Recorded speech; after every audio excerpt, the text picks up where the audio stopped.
Good day, Africa, and welcome to AAU Talks here on AAU TV. And my name is Kwesi Sam. Today on AAU Talks, we are continuing our discussion on Agenda 2063, the Africa we want.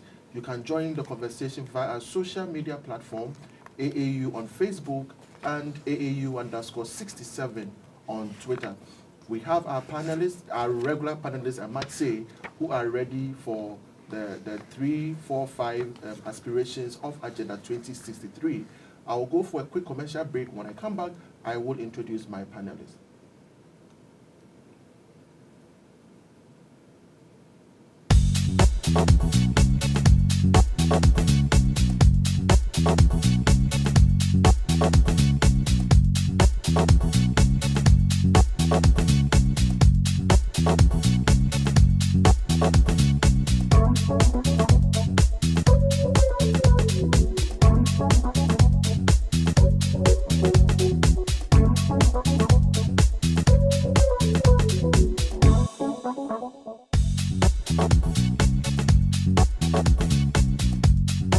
The facilities at Strathmore University are top class. Believe it or not, one of my favorite places is the library.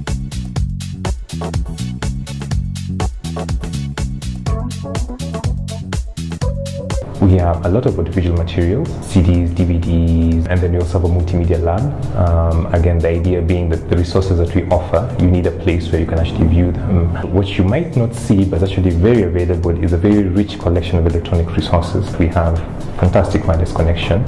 So if you have your own laptop, you can actually come in your phone, for example, you can access the internet, access the resources. It's really rich. I mean, ebooks, a lot of journals, articles, peer-reviewed, and even just stuff for personal reading and entertainment. There are incredible resources when conducting research and projects. And just so you feel like a break from the library, you can always hang out in the student center with friends, grab a coffee or soda and have discussions. All of this with wireless internet connectivity 24/7.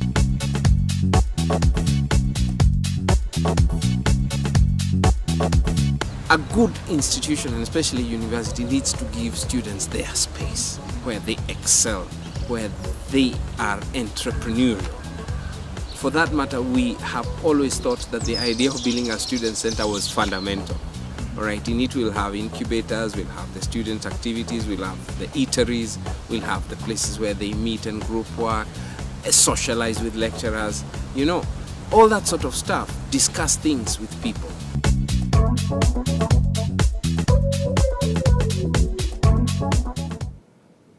Welcome back. We are live on our social media platforms, AAU on Facebook and AAU_67 on Twitter. I have my three regular panel members who have joined me today for the discussion that is going to be basically the final touch on the Agenda 2063 before we move into the full digestion of Agenda 2063.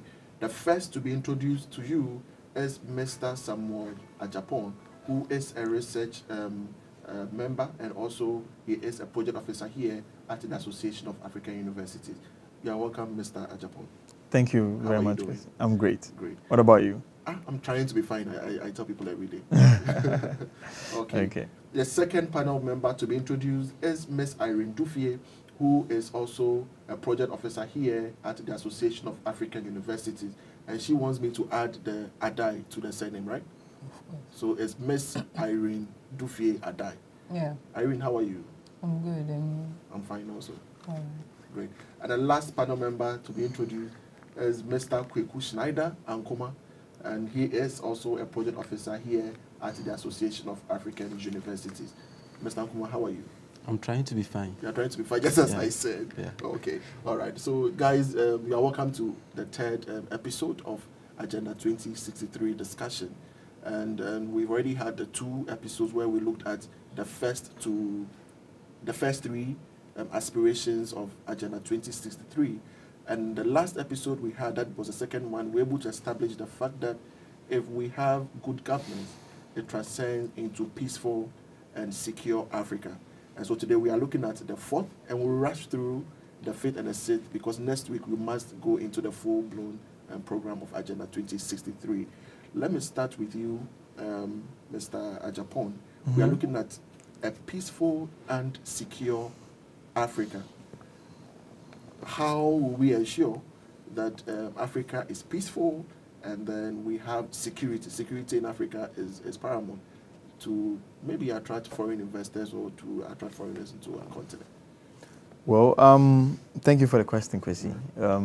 Peace is needed when we focus on development. There's no development when there's no peace and when there's no respect for human rights. So one, I would say there's the need for our systems to work, our judicial service and then our law courts to work. There's the need to respect the rule of law. But most importantly, looking at what is happening across the continent, there is the need to create a mechanism whereby people can work or coexist in a diverse environment. Okay. Why do I say this? There have been issues where we have had a report of xenophobic attacks in South Africa. We have this Boko Haram, which is based on religion in Nigeria. So these are examples of situations whereby people or African people have not been able to live in diversity. So in order to promote peace, there is a need for me to respect your values. There is a need for me to understand your views and also to coexist within the same space because we live among ourselves. In Ghana, there are a lot of people who have married from the north, from the south, and from the east. There's this coexistence, so there's peace in the country. So you think marriage is a tool for peaceful coexistence? Yes, marriage is definitely a tool, and religion is a tool. Okay. Yes. So you go for someone from Tanzania, go for someone from Sudan? Yes, if the borders are open, like we mentioned in the I think the second agenda, sure, whereby we can move across borders. It's possible for me to coexist with someone who is from Zulu, from someone who is from Ethiopia. You understand? Okay. Yes. Language shouldn't be a barrier. Religion shouldn't be a barrier. Education shouldn't be a barrier. You understand? So basically, we should respect each other. Yes, we should respect each other. We should be able to work in diversity because working in diversity promotes what?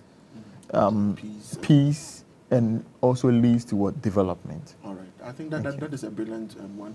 Ms. Dufie, what do you add up to what he has said? I think I would take it from the other point of our capacity to ensure peace. I think, first of all, if we can have peace, then we should have the mechanisms and the individuals who are supposed to ensure that there is peace. So I think we should empower our armies, we should empower our local police systems, we should empower our navies.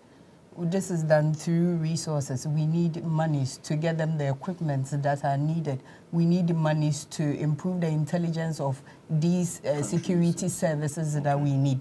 So to ensure peace, I think it is essential as Africans that we have a proper standing army that could fight our battles for us. First of all, it should come internally before we can even go outside.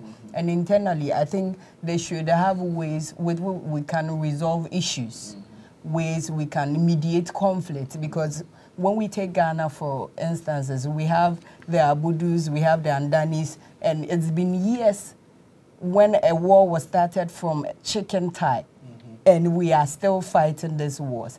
I think our processes of mediation has not been up to standard for us to have this peaceful coexistence in the north. So first of all, I think we should have the capacity to ensure that all those who are in line to protect us, to give us peace, are well equipped, whether it be education, whether it be systems, whether it be information gathering, anything that is needed. So I think peaceful coexistence and peaceful Africa can be achieved. But we should do more. We should do more in making them capable of giving us what we want. All right. Mr. Nkrumah, what do you also add up? How can we ensure that as a continent we achieve this vision? Okay, thank you, Kwesi. In the build-up to this discussion, we've said a lot of things that we need to make our continent, move forward. Today, on the peace and then security, and ensuring that we have secure and peaceful Africa, there are some issues that threatens peace on the continent. Okay. First, I'll look at the issue of terrorism on the continent. One issue too that threatens peace on the continent has been border disputes. Then there is the issue of child trafficking, which is also a major threat to security on the continent. There's also the issue of violence against women and then children, and then the formation of these groups, that radical groups, child military, and all those things on the continent. These are issues that threatens peace on the continent. Now let's go into the issues one after the other. Let me take the issue of border disputes. It has been a long-standing issue that has threatened peace on the continent. Now let's go into some of the standing border disputes on our continent. Okay. We have the conflict over the Ilemi Triangle between Sudan and Kenya. Okay. It's long-standing. It has not been resolved. We also have the Nadapa border dispute between Kenya and South Sudan. Yes. It's standing. We have the dispute over Lake Malawi between Malawi and Tanzania. It's a border dispute. We also have the dispute between the Sudan and the South Sudan, a very popular one. Good. We also have the, if you go to the north, disputes between Morocco and Mauritania, between Algeria and Egypt, Libya. If you go to the south, the popular, dispute over the Orange River between South Africa and then Namibia. And then, let me retreat. This has been one of the oldest disputes in the world. And recently, Ethiopia and then Eritrea. Eritrea. Yes. Good. So that is an issue that is long-standing. And then on the Eritrea and then Ethiopia, today on BBC, we had a good news that the newly elected Prime Minister, Mr. Ahmed, has said that they're going to accept and then implement the ruling of the board that came up about the conflict resolution. This border dispute between Ethiopia and Eritrea has caused a loss of lives on the continent. That is in 1998. And not to cut you short, I think Ghana and then Cote d'Ivoire. Cote d'Ivoire. That has been resolved. Maritime, classical, Yes, a but good example how that it has was been resolved. resolved. Yes. Maritime Yes. disputes that occurs on the continent. So it is an issue that is long-standing. Sure. And then it's time that we start resolving these issues. So we were talking about putting in place mechanisms for, peaceful resolution. Yes. These mechanisms are available. Looking at the Eritrea-Ethiopia issue, in 2002, this issue, they brought a ruling on it that Ethiopia should exit the territory, the Badme territory, and leave it for Eritrea. But then that was not adhered to. And that led to the killings. Okay? Ethiopians were not comfortable. They were not comfortable or satisfied with the ruling. So the mechanisms are already in place. But then we need to make them functional at all levels. So now, looking at what the Prime Minister has done is a good example, that has been set to resolve this issue. And I'm sure that if we are also to make all these resolutions on all of these border disputes functional, then we are going to resolve this issue of border disputes, and then there will be peace in Africa. So, and also there is one issue too that threatens, peace. That I've already mentioned the border disputes, and sometimes you need to trace the root cause of all these issues. Sure. Then, if you're talking about border disputes, it's a long-standing thing, coming from the pre-colonial era, whereby they respected borders. Exactly. And so they didn't look lightly on borders. And now, because of that, it has led to a myth which we need to dispel if you're going to have peace on the continent. All right, thank you very much. I think this one will go to any of you. It's always good that we make references to classical good examples. Yes. And one of them that we can just make of or just rightly say is the Ghana-Cote d'Ivoire borders. And I think that one was handled professionally. There was justice, and we never heard of any chaos. We never heard of any brutalities. Nothing came out of it.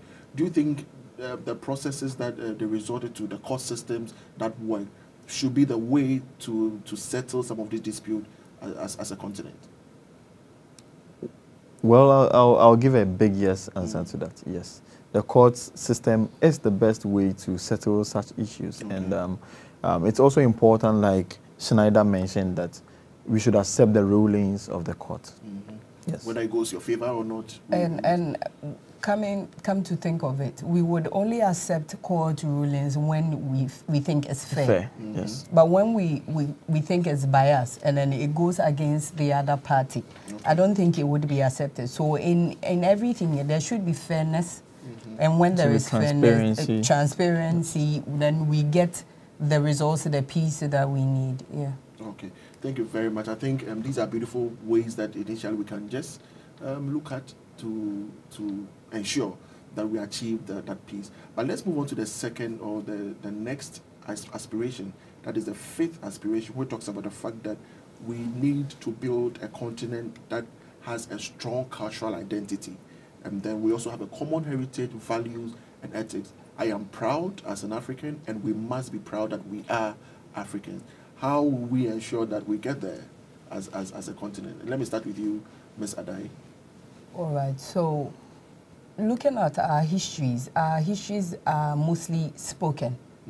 They are mostly given to us orally. Exactly. And then when we go back, some of us can't even trace our backgrounds because there are no written documents to protect our histories. If we go to museums, orators are dying. And then, so we don't know how our foundation is. And for every country to develop, essentially, you should know your background. You should know where you started from. And so it is very important as a nation or as a continent to know our histories. And knowing your histories would help you to make future decisions. And that is very important. Look at our folklores in Ghana here. We have the Anansi stories. These are stories that depict society, that talks about decency in societies, that talks about the evils in societies. But now we can't even find them in our societies anymore because there is no one to sit around the fireplace to talk about them. Globalization has put everybody on his phone, his or her phone. We don't have time to sit down to listen to our culture. We don't have time to listen to our traditions. We know the Ashantis were having the funeral, and people didn't accept it as it was, that they were just bluffing or showcasing what they have. But this is our culture. This is something that we should accept, that it is part of us. And whatever it is that we are doing, we should all follow. We should be keen on it.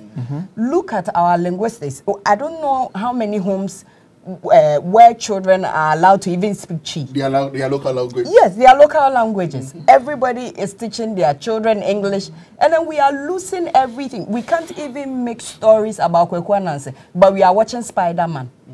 What's the difference? But you see, let me still come back to you. Talking about the language barriers and then we not projecting our language as a continent. We've come to accept 4 major languages as a continent. If it is not Portuguese, English, French, and Islam, and then Arabic. Sorry. These are the major languages, and then Swahili. I'm not going into the international languages, but I just want to make reference to the known ones. How will we ensure that? Let's take Ghana for example. How can I just teach my child, okay, or encourage my child to be on top with the 3 language? You can't even cross Cote d'Ivoire. You can't go to Cote d'Ivoire, you can't go to Togo and then speak that language and you'll be accepted. I think, first of all, you are belittling our language. No, I am not. I'm just pushing something. It's not we crossing to other countries. That is why we have our education systems to teach us. And it is essential that what we have, what we believe makes us, should be kept, should be preserved.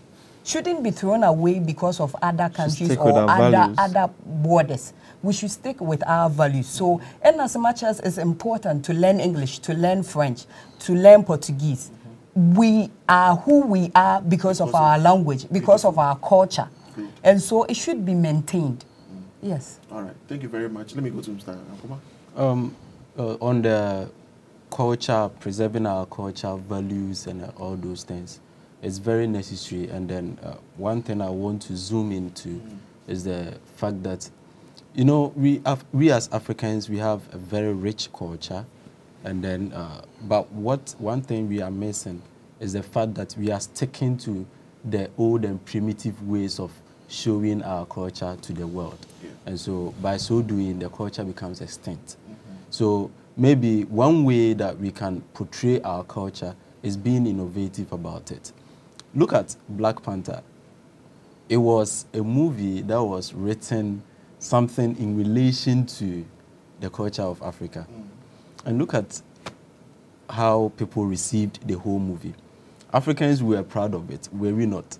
We were proud of Black Panther because we saw that it was portraying the culture of Africa in an advanced way. Okay. That way, it's easier to sell it to people. It's easier to attract people to come and say, okay, so these people have this very rich culture. Then it's time I pay a visit and then see how things are done. And so we have a rich culture, that is true, but then how we portray it is something we need to work on. Good. Okay, Mr. Japan, how do we build our creative industry to preserve our cultural values, to preserve our ethics, to preserve our customs heritage? Because now when you go on social media, when you go on television stations across the continent, we are all watching foreign content. And it's very worrying. How do we build our own systems, we build our creative industries to the level where we can compete with the international movies and writers and whatever we have? Well, before you become creative, what are you being creative in? And in this situation, we are saying you have to be creative in your own cultural background, right? There's a need to instill Pan-Africanism across the continent. And how can we do that? We can do this through education. If our children go through a system whereby they use their local language, or even if they don't use their local language in school, they should learn their local language in school. So in school, you'll be made to learn Twi, Ga, Hausa, Nzema, Swahili. You understand? In that way, you'll be able to what? Preserve your culture. You should be able to know how to dance in at least 3 dances across Africa. Now, these people, okay, let me just say the Westerners have taken our culture, our market, and they've modernized it, and they're selling it back to us. Recently, Childish Gambino made a song. He says, "This is America." We watched the video, we watched the clip, and we say, "No, this is Africa." Because everything not the idea that he's putting out, but the dance that he did in there was from South Africa. Some was from Nigeria, and some was from Ghana. So he put all these 3 dances together and then made a clip out of it. He's made money, he's modernized, and he's sent across a message. But this is African, this is us, this is for us, and we are supposed to be able to do this with ease. You understand? So to do this, we need to entrench Pan-Africanism in our educational system and also celebrate our art and culture. There are a lot of art in Africa. There are a lot of artists in Africa who are making good music, who are making good movies and films. But what happens? We shelve them. We don't project them. We want to listen to Western music. We want to listen to Justin Bieber, but we don't want to listen to Sarkodie. You understand? Or Kechi Kwame. You understand? Yes, or Fela Kuti.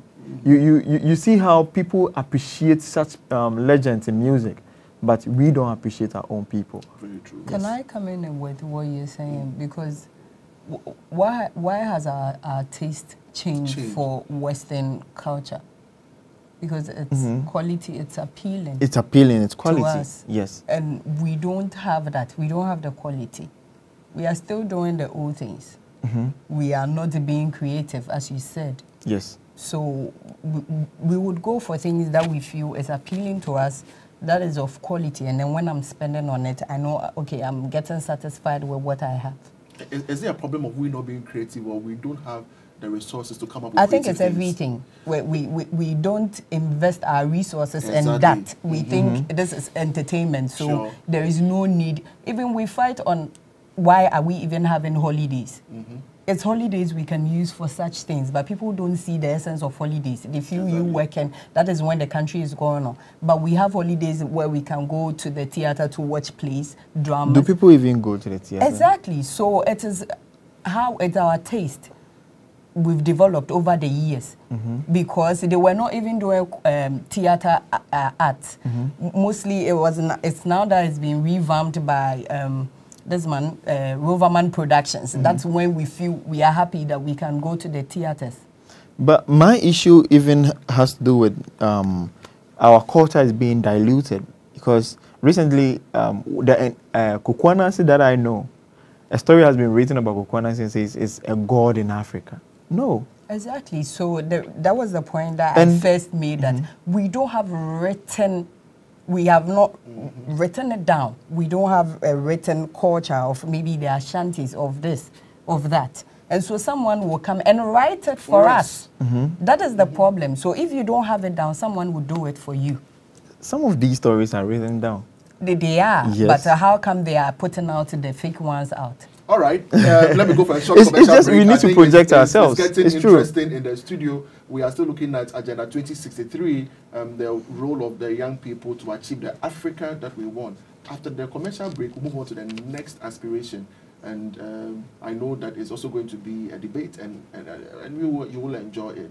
This is AAU Talks on AAU TV. Stay tuned. Anyone can get an education, but not everyone gets quality education. It's never too late to acquire it.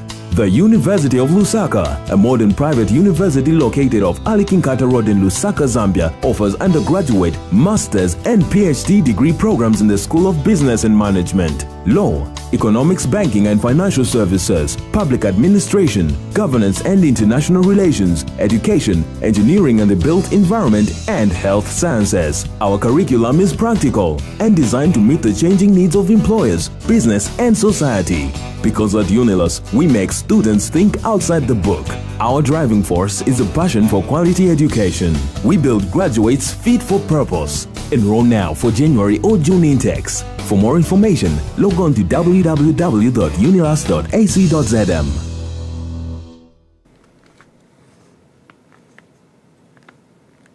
Welcome back from the commercial break. This is still AAU Talks on AAU TV, and we're still looking at Agenda 2063 and how young people can ensure its implementation. Let me go to Mr. Kuma. Let me leave the two of you so that we leave that debate for now. How can we ensure that our government really pay attention to the creative industry? Because I believe that is the only way that would propel people to be creative. And so recently we are having a lot of young artists coming up. It is because they've seen that there are some means of investment and what have you. How can we get the government of Africa supporting the creative industry to preserve our culture, to preserve our values and everything? I think that would be the last on. Sometimes we always want to make everything government. So is it the issue of the government rather making it attractive, or the private individuals can make it attractive? So let me say that what the government can do is to create a conducive environment for investors to come in and then invest in our creative industry. And then what the private individuals can do is to also create own content and then do not sell it out to these investors. So what the government can basically do is to create a conducive environment for the investors to come. And then once they come, the private individuals, they know that this is what we want, and then they come and then they come to help. That is what we do. Let me put you guys on the spot. Where do you come from? I've come Kwewu in the Eastern region. Have you visited your hometown during the festival season? If I tell you to share with us just a short history of your I'll say a big yes. You will be able to? Yes. Okay, I don't want to put you on the spot. Let me go to I'll say a big yes. Where are you from? In Kinkers. Okay, so do you have any idea of any history of your people, your festival and everything? Of course, we are all under we are all under the offense. How do you even call it? Exactly, you are. Offense chieftaincy. Okay. And so mostly the major things are done in offense, and people will go there. All right. From my account. Yeah. I come from Techiman. We have the Apo. During the Apo, it's okay. No. Exactly. Do you know what I'm asking this? I was embarrassed, when I went to Egypt, and a young man there actually was talking to me about the fact that he loves Ghanaian music, and then he's heard of Azonto dance. So I should teach him Azonto dance. And then this young man, who is an Egyptian, he was dancing, and I was just observing. He was like, "Can't you dance Azonto? Yeah. This is from Ghana." And I felt embarrassed that someone who is not in Ghana could really know. He knows the Sarkodie music and everything. Yeah. But we are here. We don't just kind of pay attention to these things, and they may even know our history. It will surprise you. You go to the States, you go to the libraries, and the histories and everything of Ghana is documented in books. But come to our continent, go to your hometown, you may not have the Ashanti Kingdom, whatever, written in books. And even when they bring it back for you to buy, I don't think you will. And these are some of the issues that we need to pay attention to if we really want to build a strong cultural identity and a common heritage as Africans. But I like the next aspiration, which talks about the fact that we should have an Africa whose development is people-driven or people-centered, relying on its potential or relying on the potential of the African people, especially its women, youth, and children. And I want us to take it a step by step because it highlights key people there, women, youth, and children. Yes. What must we do for the African youth? And I won't ask you, Ms. Yufe, because you're a woman. Let me go to my... yes. Okay. What must we do to ensure that the African woman is really empowered? The African woman believes in herself that she can compete with the men, not on any set time or any opportunity. A woman can do exactly what is expected of her and still be a woman. Yeah, okay. Thank you very much. The major thing we need to do as Africa, or as a continent, is to, one, eliminate all sort of inequality that exists against women and children. Okay. Yes. Most especially with the issue of FGM, female genital mutilation. Yes, it's widespread across our continent, and after all this campaign and advocacy against it, it's still in existence. And also, if we are able to remove the issue of child marriage or early marriage, this is a major issue in Africa, which is making women less privileged to own assets or to even be empowered to come to the decision table. Because a woman who marries early defers with education, and it affects its her entire life in terms of economic activity or being active in the sense of in the political space and economic space. Right. So yes. Let me come to you, Mr. I know you have a book to tell us issues concerning women empowerment. Yes. First of all, I think all sorts of discrimination, as he earlier pointed out, and then there should be a place where when we come, we feel there is some sort of equality, including access to everything, where it shouldn't, our continent shouldn't be male-centered. It should be equally centered, where where males have equal right, equal standard to go through issues. I'm not in place of women having easy pass or easy access. I think we can all work hard, have the same standards, have the same grounds, and we can perform. I think especially women in rural areas should be given access to land, should be given accessible loans. You know, these are some of the basic things that women need to be able to be at par when it comes to agriculture. You know, there is a system in the part of the Volta region going through Togo to Benin yesterday when we were talking about the Trokoshi system, where when a family member commits a sin, a girl is taken to a shrine to pay for the sins, to atone for the sins of a member of a family, on behalf of a member of a family. And then the woman spends the entire life at the shrine. And then even the widowhood right and all these systems that should be outdated. It should be abolished from our societies.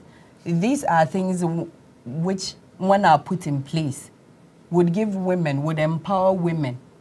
You know, there are so many programs that come up for women empowerment, especially in the north, the share butter and everything. I think these are things that should be encouraged more so that women can feel that they are also at par with men. Okay. If I don't give you the chance to, is it at par? Is Yes, it at par. equity No, or equality? No, no, guys, listen. Which is it? If I don't give Schneider the opportunity to talk about this, At par. No. Let's find a distance. I don't want us to go to. But you see, even gender parity is one of the things that we need to look at. But if we want to go to gender parity, I think we'll not finish the show today.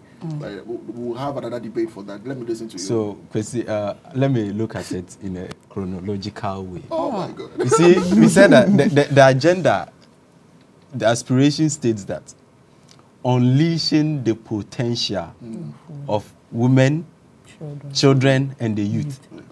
So that alone tells you that women have the potential, children have the potential, and then the youth have the potential. Where are the men? They are part of the We will talk about the men. Is the aspiration discriminatory? It's not discriminatory, because long we have, relegated this group to the background. They have been considered as a minority group, okay? And so this is the time that we've realized that if we are going to develop as a continent, then let's unleash the potential of women and youth. Now, the children, how do we unleash their potential? Children, you need to protect them from violence in the houses. You need to protect them from child trafficking. You need to protect children from child labor. Yes. You need to protect the children from these form of child marriages. Give them the opportunity sexual abuse, everything. Just give them the opportunity to grow up and then recognize that this is Africa, where they've given me the opportunity to become whoever I am. Now the youth. Empower the youth through education to take on the continental development. Okay. So education, educate the youth. Now women, they were talking about 50-50 representation. I say you should make it 60-40. No. 60 for women, 40 for men. Yeah. Men over time have ruled Africa, and now we are here. So and now we're saying that and let the women represent. I'm not discriminating. I'm not discriminating. So we should strive for that. Give women 60% representation. No, if you do that, you are creating the platform for chance that they gave the men. Let's not give it to the women. Nobody gave men chance. No, we are saying that make the platform equal. Yes, but if you do that, then you are not making the platform equal. 60-40. Let's strive for gender that. Parity. 50-50. Okay, let's strive for that. 50-50. And then she is fighting for 50-50, and I'm fighting for 60-40.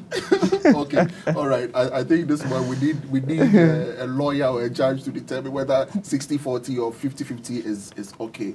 But one of the areas that I'm so much passionate about has to do with education, and education in the sense that every child must have access to education. And I must commend the government of Ghana, without me not being government of Botswana and some other Kenya as well, and even in Rwanda as well, who these countries have made strides in ensuring that education is accessible, affordable, and for all. Yeah. What is your take on we kind of putting a lot of resources in education? My take? Yes. I'll always say yes, let's put a lot of resources in education. For us to develop, there are three things. Like, you need to give them, their people education, you need to give us good health, and you need to make the economy conducive for investment. Yes. So my take on education is always up there. You will need to invest heavily in education, or at all levels of education, especially the basic education. You need to focus on the basic, and then also the up to the secondary in Africa. Yes. All right. Now let me get to you, Ms. Adai. How will we ensure that our children are creative, our children are allowed to grow, our children they have access to all the resources, the internet and everything, to compete globally with their friends outside the continent? I think we limit ourselves to the white-collar jobs when we are in Africa. We want to be a lawyer, we want to be a doctor. That is basically what every parent wants his child to be. Lawyer, doctor, judge, everything. but there are certain aspects that as a continent that we see ourselves as growing, we should invest in those parts. Okay. We should invest in our children painting, going to cultural dance schools. We should invest in our children swimming, athletics and everything. I think these are essential. But we are book-minded. We talk about children, study your book, study your book. And when even we find out that our kids are creative, they can draw. They will tell you are going to do visual art. What are you going to do with this program? They discourage you. You find out your child can cook. He said, what are you going to do with vocational studies? But there are chefs who are billionaires in this country. When you are Ashanti and you are going to play football, your mother will come and pull you, will beat you that you are not pounding fufu for your father. But look at the Cristiano Ronaldos, look at the Messis. They are people. Ronaldo, for instance, his teacher said he would never, ever be well. But he's one of the highest paid athletes in the world. So we should invest in other curriculums as other than the book. Bookish, yeah. Yes. Should I give you the chance, Mr. Nkrumah? Pass, I'll pass. All right, thank you very much.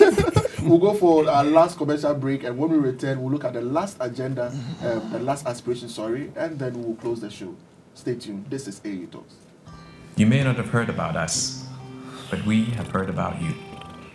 You've been searching for a new kind of university that matches your ambition. Our world-class education is renowned, but there is more to us. Meet the university in Ghana that is transforming Africa. One that is nurturing a new generation of ethical, entrepreneurial leaders. One that offers scholarships thanks to the Massacre Foundation, so that you can be part of our community of students who stand for integrity, discipline, and excellence. There is only one such university, only one, where 100% of graduates receive job offers or graduate school admissions. You may not have heard about us, but we have heard about you. You are Africa's future, and we are Ashesi University College. Together, we can begin to create a new Africa.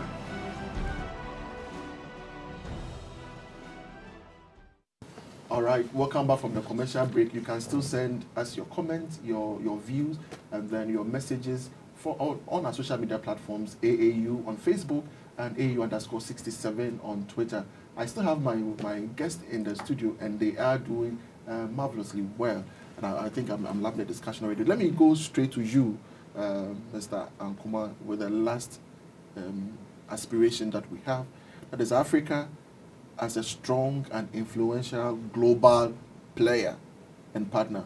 Just as Patrice put it, Africa is on a dinner table, and we have all the other continents coming in, and we are so helpless. What do you make of it as a person? Okay, yes, as a person, I feel this is not right to begin with. I know where your mind was. As a person or as a country. So, as a person, I don't want to be served on a dinner table where people, cutting pieces of me and then enjoying themselves, and then I will just be there and then looking at them, and then they'll be feeding on me. No, but then you see, looking at Africa, the combined force of Africa is a force that the other world will find difficult to contend or come against. Just that we are divided, and then we do not believe in ourselves. So because we are not divided, we are not, we are not united. So you look at a pizza, they make, sections across triangles. Them, so triangles. So you go and then you pick one, and then you take. So that makes us fit on the dinner table, and then they come, then they will picking pieces of us. But then if you are round, we are together. You cannot just come and then you pick a piece and then you go. You have to, be strategic. Where am I going to even cut to begin with? That is what Africa should become. Okay. We need to come together, believe in ourselves, dictate our own terms. So if we're going to the negotiation table, we should go with our terms, stand by our terms, Not that we go there and then they say that, look, we are going to, we will be entering into bilateral trade and then we're going to give you, say, this percentage and then no, they shouldn't dictate that. We should dictate it. We need this percentage. You are taking this percentage. And we should be able to stand by it and then they accept it as the norm and not the other way around. But then we can never do this if we are divided as we are now. As a continent. We need to come together and then form a global force that the foreign world will find it difficult to defeat. Okay. So that means we need to kind of build alliances as a continent. As a continent. If you are in the trading sector. Trade even among ourselves. Even the trade, interregional trade alone. If we are to trade among ourselves, we have a huge market. Even if you are trading among ourselves, we have a huge market that we can take advantage of, even if we are not trading with the other world. But then, we are not doing all this because we are rice from US, you go to Benin and then import rice from Benin. But all those things, we need to start them, you know, the rice from Benin needs to be up to standard to begin with and all those things. So there are a whole lot of issues we need to settle before we come we need together. to rather change our taste preference. So you see, let me go to you, Ms. Tufi. I want to paraphrase what Dr. Nkrumah said on our independence. He said our independence is meaningless unless the other African countries, their liberation, and then we are together. It's very important because we know the essence of when we are together, the things we could do. And on that premises, that is where we have the African Union. And let me say, from on my own perspective, I think the African Union is a toothless bulldog who can't even steer the affairs of Africa. How long does it take African Union to come into the affairs of other countries, to help them in times of crisis?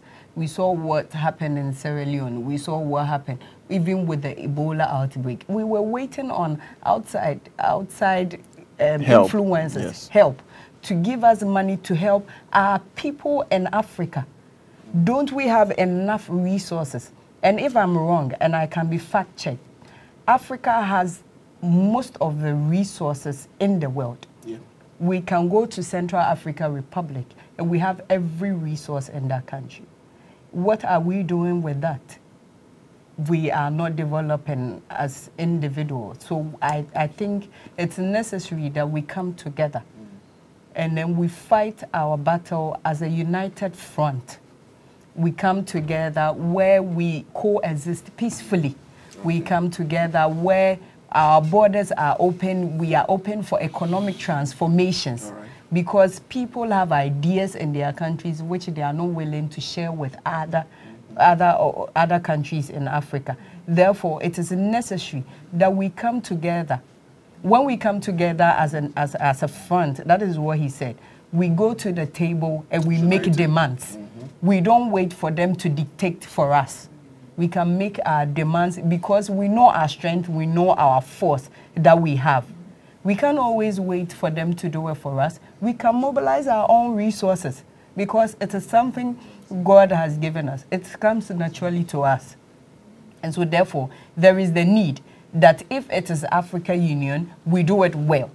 We can't wait for the UN to make SDGs before we make Agenda 2063. We should start our own. We should drive our own agendas. There are so much funds for Agenda SDGs. But where is the funds for Agenda 2063? How do we push this advocacy? How many people are in the know? So these are some of the things that I think are necessary and we should do. Kwesi, quick one before you go to Sami. Okay. I'll beg to differ on something that Dufie mentioned, that the AU is a toothless bulldog. Okay. I beg to differ. The AU is doing a lot of things on the continent to promote all these aspirations. Which I agree with you. Yes, there have been a lot of programs that have been developed. Even bringing out the Agenda 2063 document alone spells out what we need as Africans. So it's just like, let me come in before. See, it's like your dad. Let me land. It's like your dad has put food on the table. Your dad has worked so hard to put food on the table, okay? And you're sitting down, you're hungry. You know you're hungry. Your dad has put food on the table. And then you say you wouldn't eat. Can you blame your dad? Then I come and steal the food. Wait, AU as Africa Union. Yes. But AU couldn't build their building. China built it for them. And it was bad. That is AU. No, wait. No, let me see. That is. Hold on. No, wait. Let me finish. Let me also land. The interference from China, first of all, for building AU is so huge on the continent, and then you can decide to let it slide, but you can't let it slide when a whole union was built by the Chinese. And they were bagged. Go on. All right. You see, I want us to stay very much kind of composed with these ones, because there are some of the things we need a lot of fact and figures. There are facts. Yes, there are. But there are some of the things we need to get our facts and figures well and stay still politically correct, especially on the show. We are correct. Yes. Let me take your views on this subject. Dufie is trying to make the place a bit tense, but we refuse to. Yes, Sami. Let me take your. Wow. This is a big issue. Partnership. The last one is actually the biggest of them all. The biggest of them all, Yeah. irrespective of how we look at it. Partnership. What does it mean to have a partnership? And what do you gain from building partnership? So Africa needs to be bold and stand firm when it comes to the table, negotiation table, with not only Africa, but with the world. Yes. Snyder gave an example. He says, you've put yourself on the dinner table and you are being sliced off. How do we take ourselves off there? Dinner table, or how do we stand firm in order not to be not for our resources to be taken away? Since in Nkrumah's time, where he wanted to build a power plant on the river of Congo, till now it hasn't been done. Africa has not been able to generate the power that we need. And always we go on the negotiation table and then sign contracts whereby we are the losing side. This is maybe some people put it because of corruption and all that, but then there is a need for us to be able to fund our own development. That is very important. Cote d'Ivoire, Congo, Burkina Faso has received a lot of aid, but yet they are still where they are. Why is Likewise, all other African yes, countries. and in economics terms, they say it's because of moral hazard. Why do I say that? If I get the aid, I spend it anyhow I want because I didn't work for it. And I become a slave to the person. I become a slave to the person who is giving me. And then the people, if I'm giving you something, that means I have to put my terms in there. Okay, I'm giving you this huge amount of money. I need your gold. I need your aluminium. I need your bauxite. I need to do trade with you, irrespective.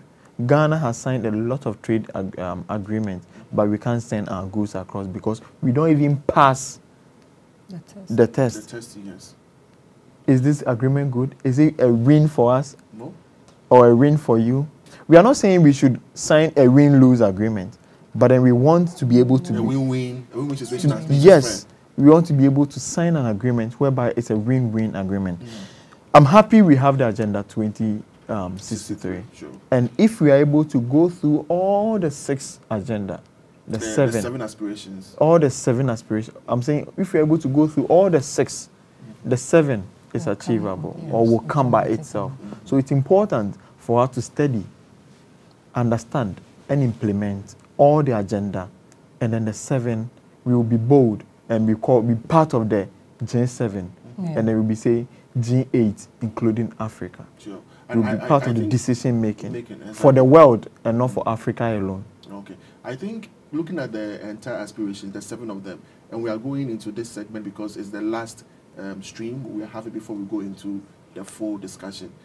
I believe that if we're able to achieve the first aspiration, definitely it translates to the second, the third, the fourth, the fifth, then the 7 also comes naturally. I mean, if you have good leadership who have great competencies, they have good negotiation skills, they are not corrupt, they are knowledgeable. When you put them on the negotiation table, you wouldn't put a brown envelope where he would just sell the image and then entire sovereignty of a country because of his personal gains. And I think these are some of the things that we need to do. Sure. And thank you so much for your brilliant ideas. I will give you the opportunity to say your final words, because this is just the last episode. Let me start with you. I think this will be the last, so that she doesn't lead us into another full discussion. Okay. Cool. Thank you, Kwesi. Kwesi, here is what we need to do. We have a full agenda, then we have 7 aspirations. What we need to do as a continent is to start developing, policies and then implementation policies out of each of the agendas. And then once we get all those ones, and we know that we're doing this, targeting this particular aspiration, we'll be able to track it from time to time. And then we know how much we are achieving the aspirations. But then, as it stands, we do not have any clear part of what implementation of this Agenda 2063. Not even to begin with tracking to know how far we've come as a continent. So it's something we need to do as a continent. Okay, Ms. Dufi. I thought I would be the next, then Dufi will complete it for us. Okay, let her go. Go for it. Go for it. I think Dufi wants to be the last, so you can go. Okay, can I speak to you? For the sake of we just talked about our culture. Yes, you can. For our audience, okay. Yes. I would say the time that we wait on results. You can just speak your tree, but after that you need to paraphrase or just kind of. Okay, let me speak my tree. I love my culture. Emrena yeshempeni for momo ye niama no. Etrim kakra. Yes. So in translation, I would say the time that we wait for results from the top to down approach.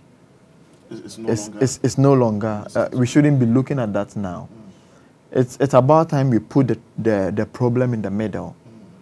Whatever problem it is, corruption, education, we put it, we center, and then we come around it and say, what can we do as people? What can you do as Kwesi? What can I do as Sam? I'm happy we have this panel here discussing this issue. Let's put the problem in front of us, and then let's see what we can do as individuals to solve this. What we can do as technocrats to solve this, and call upon those who have the resources, those who have the technical know-how to solve our issues. I think that's what I'll end with. Thank you very much. Ms. Dufi, you have the platform. I think Agenda 2063, it's a good document. And I think everything on it is achievable. I think that there should be more advocacy, there should be more sensitization, and I think there should be more funds to put it out, not from outside, but from our own generated funds. And I think it's not difficult. We can do that. I think it's a policy, by far, reading it, I think it's a good policy. I think if I wouldn't say good, it's even a best policy I've seen for Africa. And I think it's from it that we go to the CESA. Yes. So I think the agenda is for us to implement, is for us to hold tight, and it's for us to do justice to it. So, all right. Thank you very much, gentlemen and lady. We pledge to make Africa the best continent. We pledge to make Africa the Africa we want. Africa we want. And I know in some few years I would come and meet you in higher positions, and I'll refer you to some of these things that we've done. So the entire continent is looking up to you. Make sure that you do nothing but the best. Make sure that wherever you find yourself, you are able to inspire other younger people to kind of be who you are, or even be better than you are. We appreciate your time that you spent with us throughout the 3 episodes.